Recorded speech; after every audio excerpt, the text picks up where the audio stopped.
Cherudim Saga, I'm not going to get it.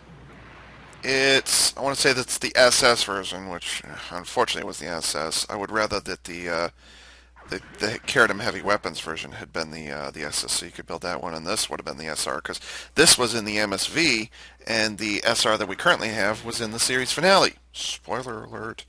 Am I going to get Cherudim Saga? No. Why? Simple, because it's got tons of dumbfire on it. It's got beam dumbfire on it, which was new when this came out. Well, relatively new when this came out. So, like, the excuse was that Celestial Being needed to develop Gundams that weren't dependent on GN drives or weren't dependent on GN particles for their weaponry. I don't know why. It doesn't make sense. It's MSV. They're just trying to ad hoc a bunch of alternate repaints and remolds and things like that out of this. The torso is different. The shield here is different. You don't have the guarding funnels, or you don't have the shield bits on it anymore.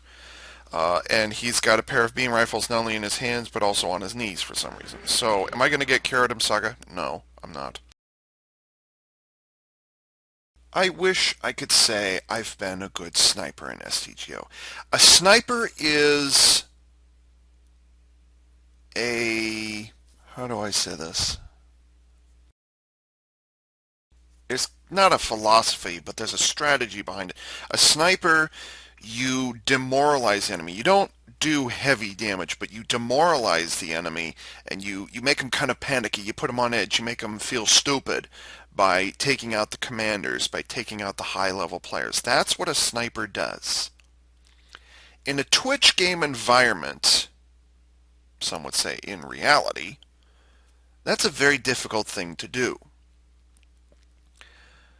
Dynamis GN Full Shield, Dynamis Full Shield, allows me to play both easily enough. Well, that's not entirely true. The reason I brought up the reason I bring up the idea that I've not been a good sniper is because despite the fact that this thing is the level EX and is more or less exactly the kind of playstyle I like, and it has a lot of weapons that I like on it, it suffers from being a paper. Low boost duration. And it also suffers from being in a Twitch game environment where the targets are where emphasis is placed on agility and mobility and being able to dodge things. In that kind of environment, it is difficult to set up your sniper scope and sit there and wait for your perfect moment because you have to worry about everything else that's going on around you. Ideally, when you want to play the sniper position in SDGO, you want to have somebody guarding you for those close range combat units that are sneaking around. That's the best time to run a sniper. Dynamis Full Shield works for me because, yeah, it has a dedicated sniper mode, but that's kind of what I like about it. It can pull its sniper mode one. Oh well, it has an entire mode dedicated to a long range beam cannon that knocks down. Well, it has a sniper scope, but what makes this work for me, I mean, this could be any unit. I actually had there are several units in my hangar, most of which I don't use, where they have a single mode dedicated to not necessarily a sniper mode, but it has a long range knockdown of some kind, and then it has melee mode.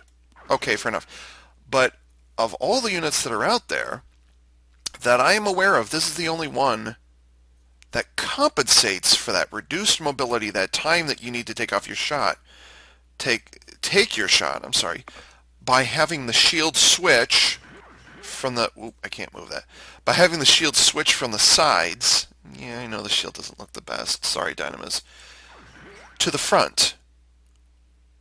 You actually get an increased shield, or yeah, you have, not only does the shield switch to the front, but it has specifically an increase in shield defense. So the durability of the shields actually increases when it switches to the front. It's not the same durability that you have on the sides. It actually increases the defense on the front.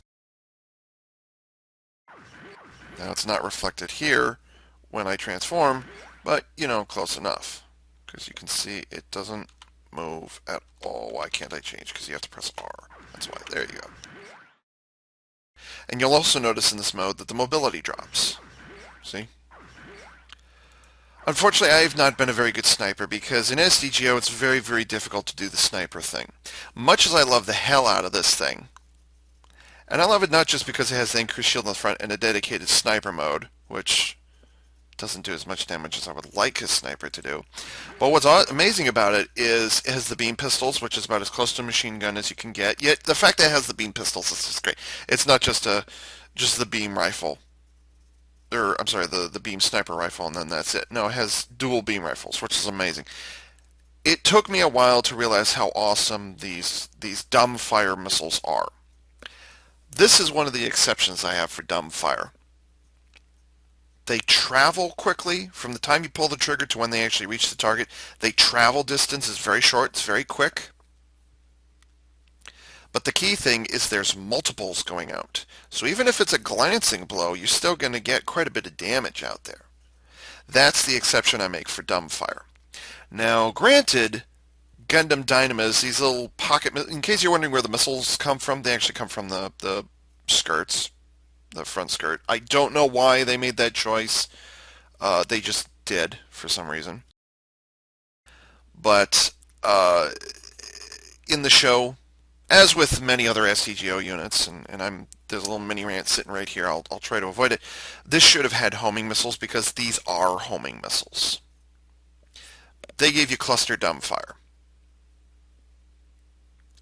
An acceptable alternative because unlike most papers, the combination of these beam pistols and these massively damaging dumbfire cluster rockets means this is actually pretty doggone threatening at close range. Now, it doesn't have the boost duration to keep up with a rock, an AR rank rock. It can't do that, but you can make them suffer a bit. You can make them suffer a bit, so they might think twice before trying to engage you at close range. So Dynamis doesn't, it's capable, Dynamis Full Shield is capable of fulfilling its role as a sniper, but at the end of the day, it can snipe, but it's not the greatest at it. And for the record, I've got a regular one just in case. People shoot down the Dynamis, figuratively speaking. They it doesn't do anything. Well, I don't like it either. On the other hand, those dumbfire rockets are incredibly... This actually has 4 shots of those exact same cluster rockets. 4 shots. It just doesn't have a dedicated sniper mode. So Dynamis Full Shield absolutely is the best of them all. I agree.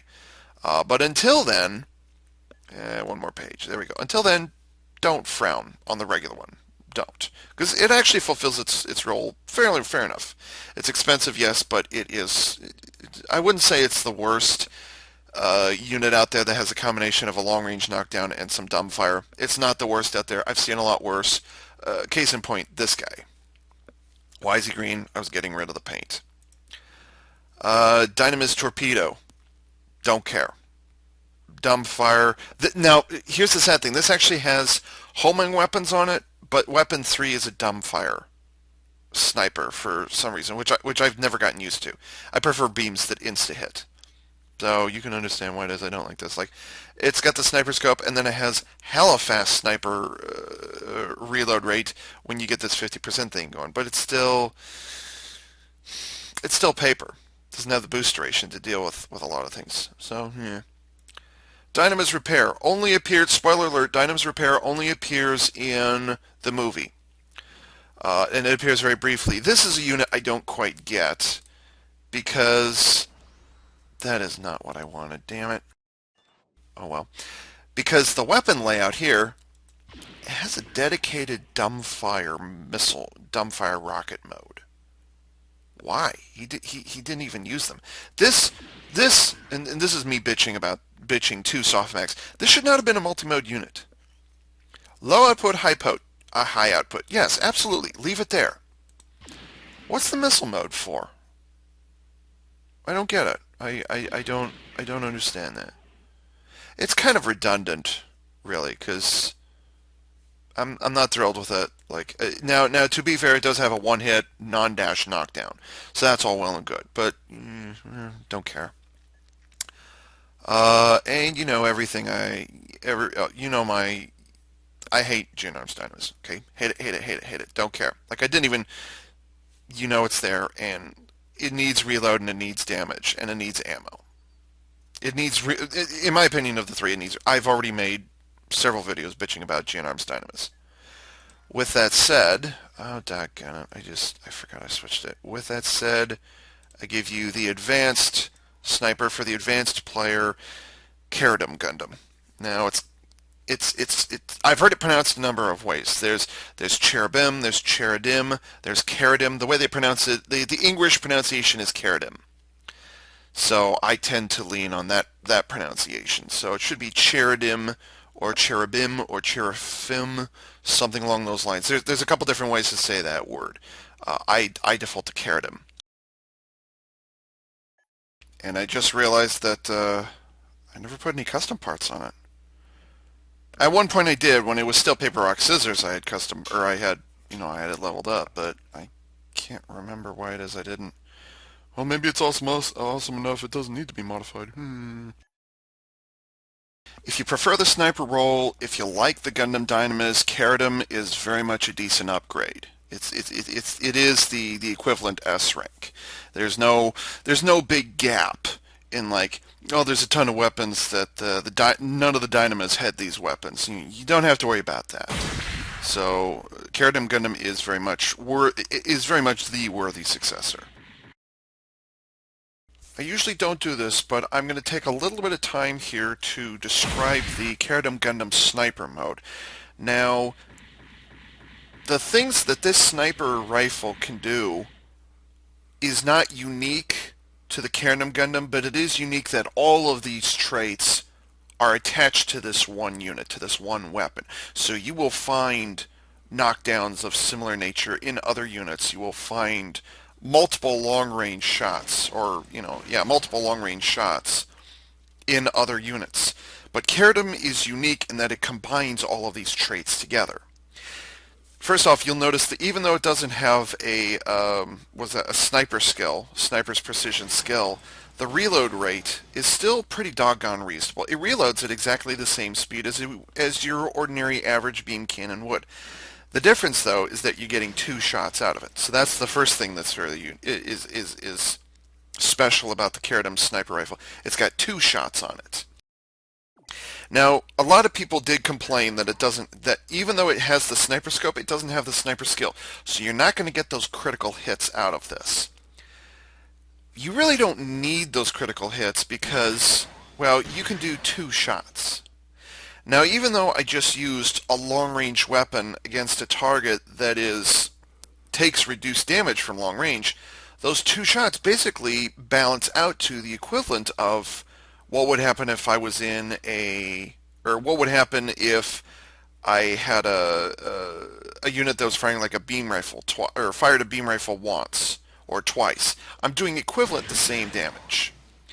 Now, there's something else that's unique about this sniper rifle, and I just showed it to you in case you didn't notice.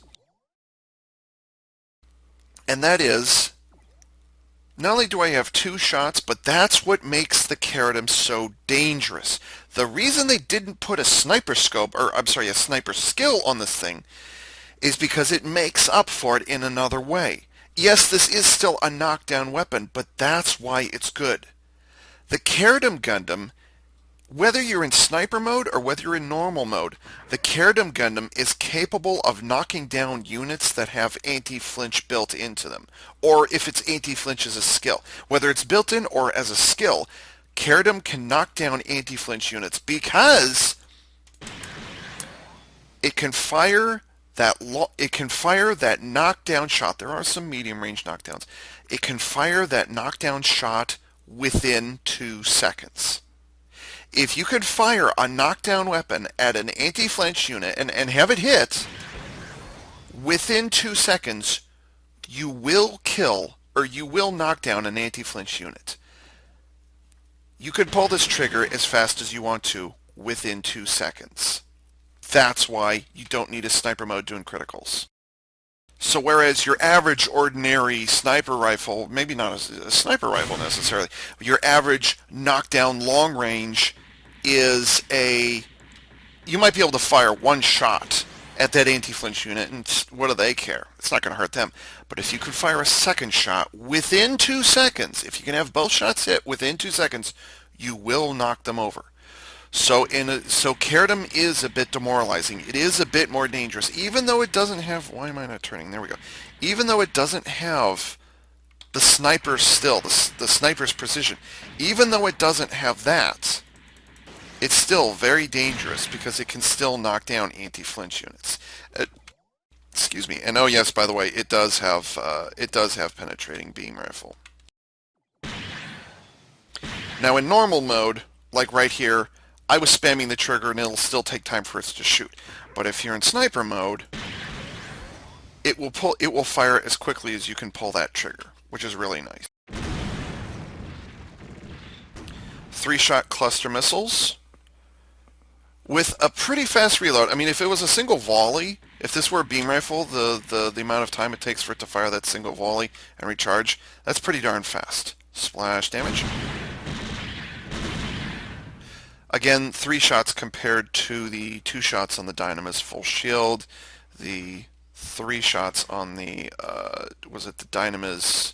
The regular Dynamis is 4 shots. Dynamis full shield, I'm sorry, has 2 shots. And the Dynamis, okay, enough about Dynamis. You're not even covering it.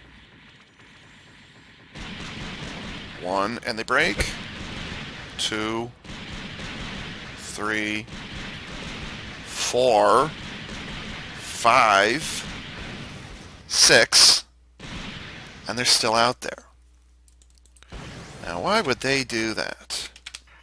Unfortunately, I don't have the boost duration to be able to demonstrate this. Oops, my bad. You have defensive remote weapons. Not even looking at a target, and away they go.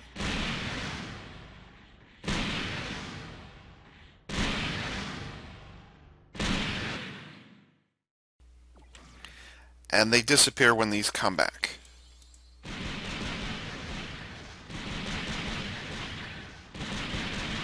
Oh, that's interesting. They're bouncing between the targets.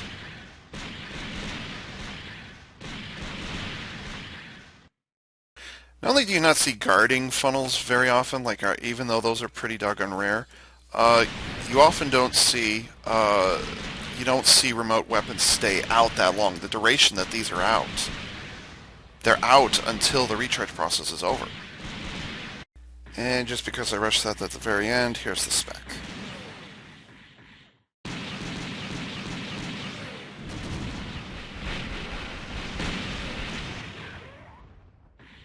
I'll be honest, I never liked that little kind of holographic sniper scope, or sniper goggles, sunshades that popped up over the Cherudim's eyes. I never liked that. Just that didn't do it for me. So that's it for this mode. And now for the alternate mode. He dual wields pistols. I hesitate to say that Cherudim and Dynamis were the first Gundams in name to dual-wield pistols, because now that I think about it, it was actually the Maxter that might have been the first to dual-wield pistols.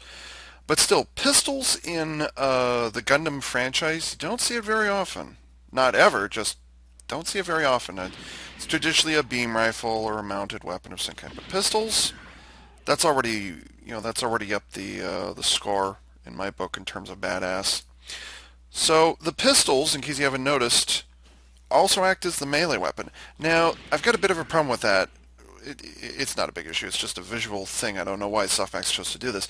But for whatever reason, you can see on the backpack there, that's what the pistols should be liking. That's what they should look like when they're in melee mode. But for whatever reason, they decided to have Cherudim pistol whip opponents. I don't get it, but, you know, whatever. It works. You don't know which mode it's in. Come on, baby! Let's do the twist. I am so sorry. So you'll notice for an S-rank paper, it has a very fast melee swing. It doesn't do a lot of damage.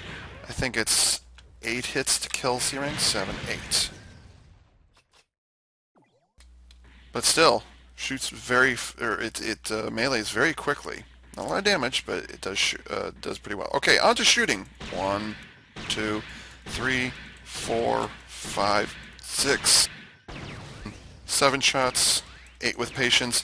Now, I really shouldn't have said 8 with patience, because it turns out it literally reloads as fast as it shoots.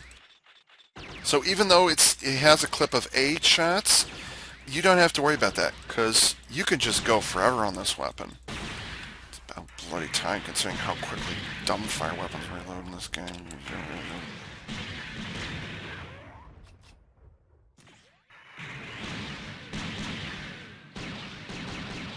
Watch the pistols here.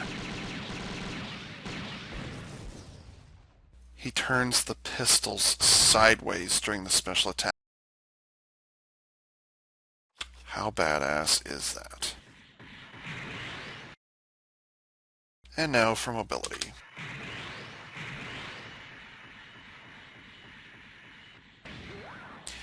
This is an S-rank paper, mind you, and look at the distance I just covered. And the speed I was traveling at.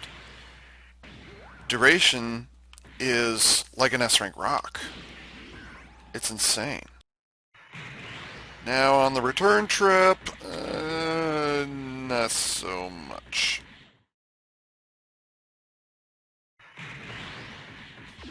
So Cherudim is very much in the position of being able to deal with close-range combat units, and I think that probably has something to do with the fact that it took on the Arch in the series finale. But if that was the case, then why didn't the SR Cherudim have that enhanced boost duration on it? It didn't. Although it is a scissors, so you know it gets kind of screwy. The point is, the paper. This thing's kind of secretly like the F91. You know, its melee mode has just an obscene boost duration, as opposed to its normal mode. It's these shield bits are worth their weight in gold. They absolutely are. The amount of damage, not necessarily the amount of damage. They haven't been hurt nearly as badly by the funnel nerf as other guarding funnels were, or whatever it is. Guarding remotes, I'm sorry. Now, in my opinion, it is unusual and rather awkward to have a long-range knockdown matched with dumbfire rockets. But the Cherudim Gundam is the first example I've seen where it can actually pull that combination off. It also has really good melee speed on it. Like I said, damage is not the greatest. And then it has a pair of pistols that basically shoot forever. And it has an incredible boost duration, and that there's really no downside to using this thing whatsoever, because it just excels at everything it does. It occurs to me, since there are so many buffs that are applied to the special skills on here, maybe I should bring a buddy in here. So everybody, the latest member of Clan Okami, GodzillaWolf, say hello. Hello, and sorry my dog's barking in the background. Yeah, it happens. First thing I want to demonstrate real quickly, though, is the knockdown ability. Now, I mentioned in the previous section that that the Cherudim is unique. No, just stand still. Don't move, man. Now, I mentioned in the previous section that the Cherudim's beam rifle can knock down an anti-flinch unit. As you all know, Queen Mantha very much anti-flinch. 2, 3, and 4 hits to knock down. Okay, so it very much is an anti-flinch unit. However, 1, 2, and notice he has his beam shield up, and I was still able to knock him down. Now let's do this again in sniper mode. I'm going to knock him down even faster. 1, 2, boom, down. So that's a pretty doggone... And notice how much damage I'm doing to him as well. Look at that. See? Now, granted, it's not a long-range defense, but still, the fact that I can do that. And it's literally click as quickly as I can, and you'll destroy it. You can do the... what's it called? It's not jump sniping, quick snipe, where you jump and you zoom in. You can do that, but really it's not necessary, because this kind of auto... was a quick snipes for you, so you don't really have to worry about that. And again, as long as you hit them twice within 2 seconds, you will knock them over. Now, GodzillaWolf, if you would be so kind as to drop me to 50% HP. Will do.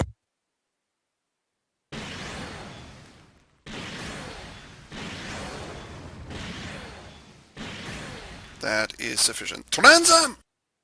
Okay, and it just occurred to me maybe I should have. Oh well.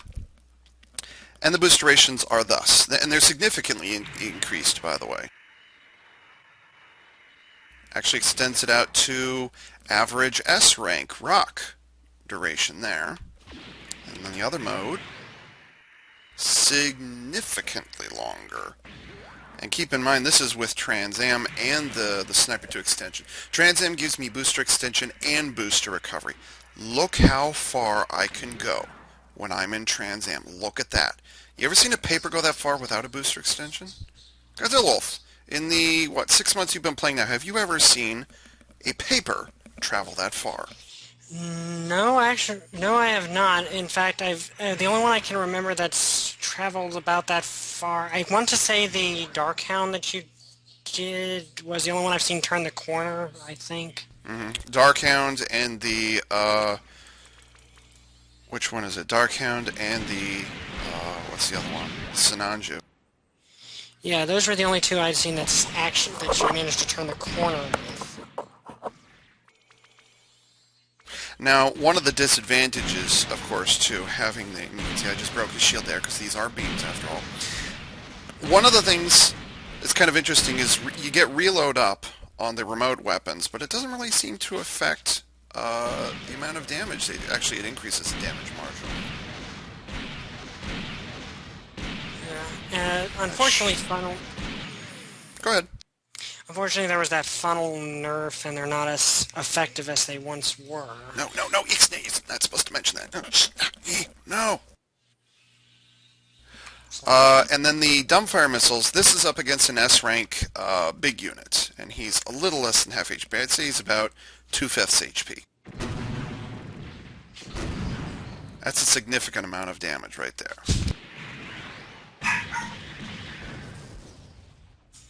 So yeah, mobility on this thing is unbelievable once you get those skills activated. Just as Trans Am should be, by the way. Yeah. Now all we need is After Effects. Where are those, Softmax?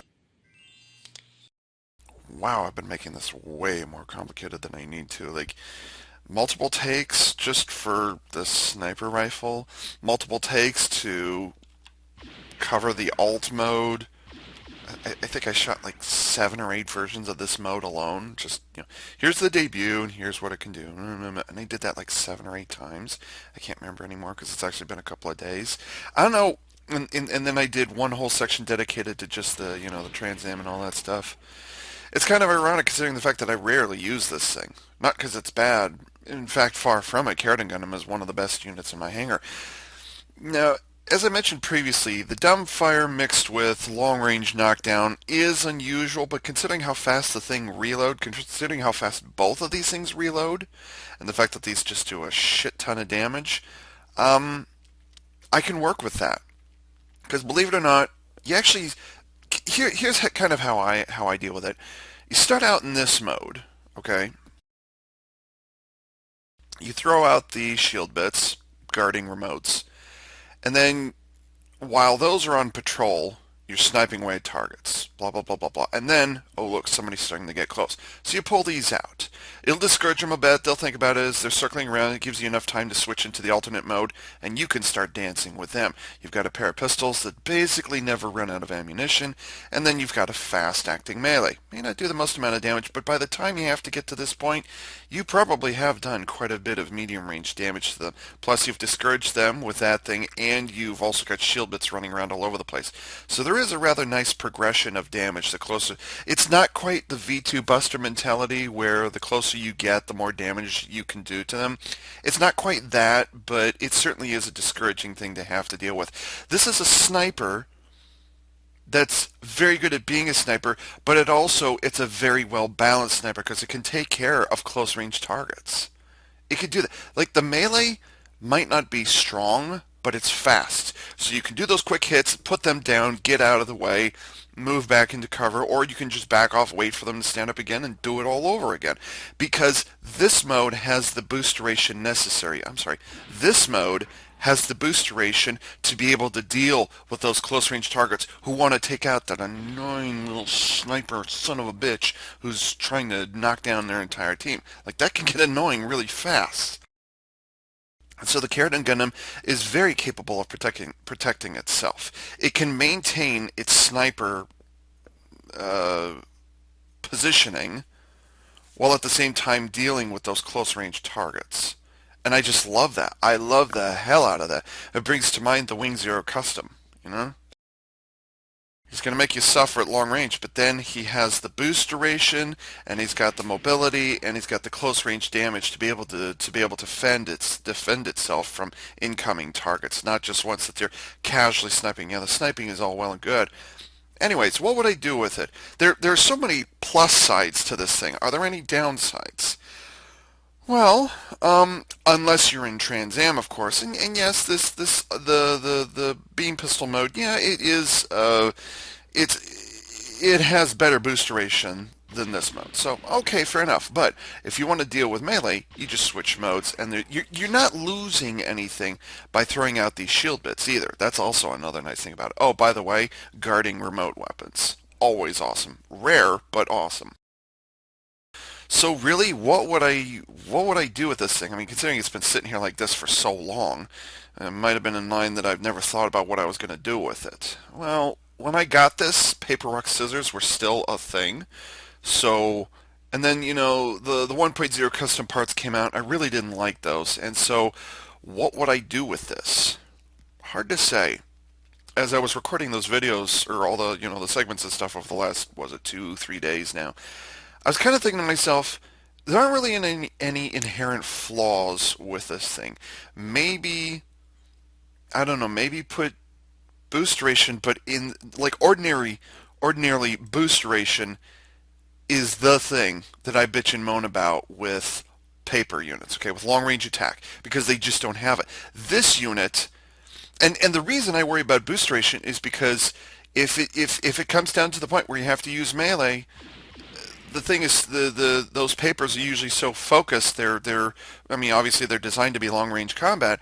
They're just not good at being able to defend themselves. I'm not saying they should be offensive melee users, offensive close range. I'm just saying they don't have the ability to defend themselves. They're very outclassed by those close range combat units. Cherudim Gundam takes care of that problem. Of course, you still have to. No, I don't want to say those right now.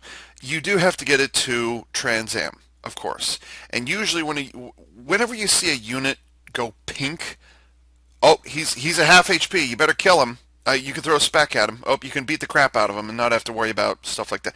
The seasoned sniper is nice. And it does all things, blah, blah, blah, blah.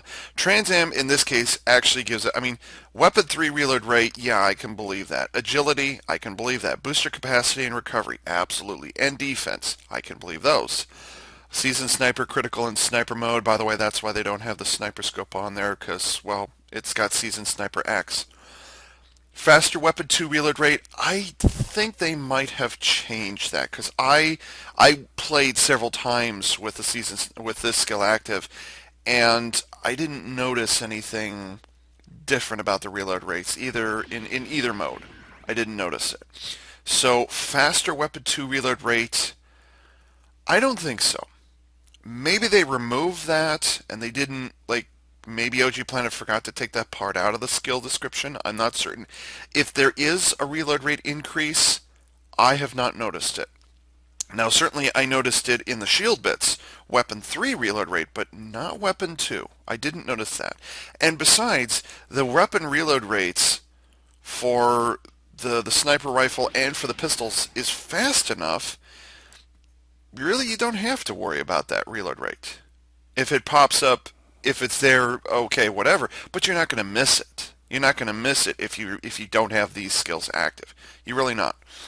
Increased search distance, not that that really matters. Increased defense against medium range weapons, always nice to have that around, always. So it's not just beam defense, which isn't one of these. Okay, that might have been a different unit I was looking at, and I just thought, okay, so you've got the boost duration, you got the boosting speed, you've got damage. I mean, there's pretty much nothing wrong with this thing. So what would I do with it? Well, uh, don't really need to do mobility. At least I don't think you do. Um, if you see a Cherudim on the battlefield, the first thing I'm going to do is charge right after it because I know how dangerous this thing can be.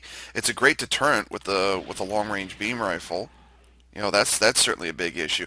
And I also know that those dumbfire rockets are pretty darn powerful if they're right on top of you. The shield bits are also an issue. And when you get to this mode, you've got excellent reload rates. The damage is not the greatest on the pistols, but then the fact that you've got so much reload kind of makes up for it. In this case, it makes up for it. So I'm not going to complain about Well, I'm not going to complain about damage because the reload rate more than makes up for it. Excuse me. So, um, what would I do? Maybe, and keep in mind there are no flaws that I can see. There's no performance issues with the Gundam Gundam the way it is. So at this point, it's like, it's perfect the way it is. I guess I don't need to modify it.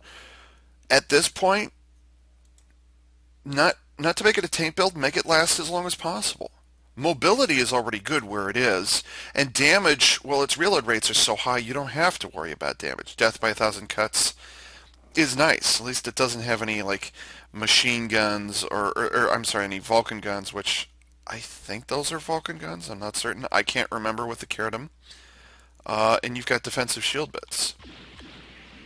So really, not because it's flawed, but just to make it last as long as possible, I would recommend a foot. Why is it still there? I would recommend a full tank build, and then that. Just because there's nothing wrong with it. Or either a full tank build, or let's see this. Do the attack build just because you can stick this in there. Just do a generic attack up and make those pistols hit really hard. Make that sniper rifle hit hard. Make those the melee hit hard. You could do that. This might be useful, and you'd have special increased, or not increased damage, but you don't take any penalty from that. There's that. Maybe agility dash speed. Maybe that. Sorry, I goofed up there. So I mean, there's kind of two ways. Like if you want to increase the mobility, that's all well and good. But this is one of the very few papers where I'm not going to put this on here. Yes, of course, every single unit should have this booster increase. I agree. But in this case, you don't need to put it on there just because what you already have is good enough. So yeah, that is that. Now, in terms of stickers, you can see I've got shoulder there, center of the torso, and the other shoulder. And that goes for both modes, of course. Come on, transform. Why did I lose control suddenly? What the heck? There we go. That was weird. This is kind of a weird one because the first position is actually all of the green bits. It's not the white. So you will have to deal with that now. And then you have the yellow bits, which it's kind of deceptive where the yellow is located. I'm going to put it back here just so you can see it. The yellow is ordinarily here, but the rest of it, believe it or not, it's actually hidden. I don't know why it has these panels on the front of the chest, but you can see it's got little boob thrusters right there underneath those underneath it. Like I can't remember if those panels fold up or I don't remember them folding up. And then you also have the collar around the edge of the neck, and then you also have the thrusters back here. So there are a number of areas. Like I said, they're hidden away. You can barely see them. So really the most amount of yellow you're going to see is right here on these feather in your cap mentality type V-fin that isn't a V-fin because it already has a V-fin right there kind of thing. So I painted it white as part of the scheme. Here's the red bits, which again, relatively limited and just consigned to those three areas. And then here's an interesting thing. And I actually struggled with this one. Let's see. I'm going to return this to the original coloring just because, oop, wrong one. That goes there and that goes there. Now ordinarily Cherudim looks like this.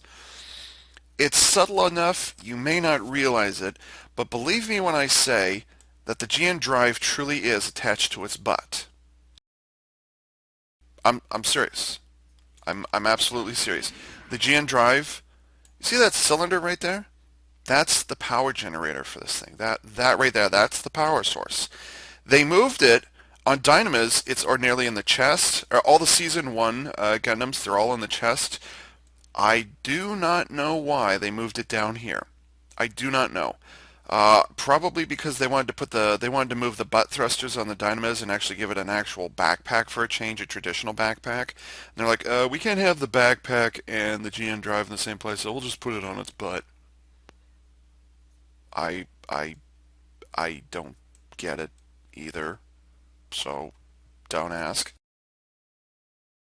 What was I talking about? Oh yeah, it's a subtle detail, and I don't know why they did it with the Cherudim Gundam specifically. In SDGO, I don't know why they did it. In the show, this is not an issue. In models, this is not an issue. In Gunpla, this is not an issue. But for whatever reason, in SDGO, the shield bits, and here on the knees, and then the tail of shield bits right back here, it's a subtle enough detail. I don't know how well you can see it just because it's moving around and shading. But believe it or not, the shield bits are actually slightly darker than all the other plastic around them. I don't know if I can recreate this or not. Let's see. Maybe, um, let's see. I need enough of one color. No. Here we go. I'm using the same color on everything just so you could see the difference. And you can see right here, the shield bits, you could tell they're slightly darker, oh so slightly darker, than everything else around them, even darker than the mechanical bits. Now this is despite the fact that the they're still green, just like everything else, but for whatever reason they're slightly darker. I don't know why Softmax made that choice. On the SR rank, which I do have, let's see, where's the SR? Where's the SR? No, it's not. The heck did I put it? Oh, that's right, I moved it. I decided the Cherudim wasn't worth it. Here's the Cherudim, by the way. Um, there is a reason why it's called that. But for whatever reason, the SR rank Cherudim, the shield bits are not dark. I don't know why, but they're oh the heck with it. Not assuming, of course, you can follow these things as they move around. Actually, I'll switch it. There we go. All of a sudden, they're normal colored. And you can see on the knees here as well, there's more shield bits there. They're exactly the same. They're the same color. There is no darkened version of the shield bits. So why it is they did that on the regular Cherudim, let alone why they did it, period, I'm not certain. But that is a factor. So if you run dark blue, it'll go slightly darker. If you run white, they'll turn gray. If you run green, they'll become dark green. It's weird, and I had to struggle with it for a bit. But know that that is an issue. And then the eyes, oh, the beautiful blue eyes. That's not creepy at all. I just don't want to mess with them. I really can't. You know, I tried to put green in there, but just, yeah, didn't work. And by the way, the green, this position here, the only sensors that change are just the eyes. There isn't any on the back of the head or even on the pistols. It's just that one area. So, you know, and I tried yellow. It doesn't work. I tried to enhance it with this blue. This J2 is really good for blue eyes, but for whatever reason, it actually made it duller. See? So this is one of those blue colors you can't really recreate. That's why I left it. But enough about coloring. Oh, well, no, not necessarily. It's not really the easiest thing to color up. Oh, okay, here you go. You can see right here. You see, those ordinarily gray, and for whatever reason, the shield bits are more or less the same shade of gray. And it has pure white attached to it. Pure white, and then you have this light gray. It's strange, and I don't know why. I'm actually glad I stuck that on there. Gundam Gundam is actually kind of difficult to paint up because the color you usually associate with the white bits, the white areas, it feels like it's external armor, like its bonus armor is being colored up as opposed to the white areas. Like this and this should be swapped right now, but for whatever reason they did it this way. So it does make coloring a bit of a challenge. If you're, like this paint set, I love this paint set. I never use this paint set. I'm not sure why. It does have a tendency to color a little strange.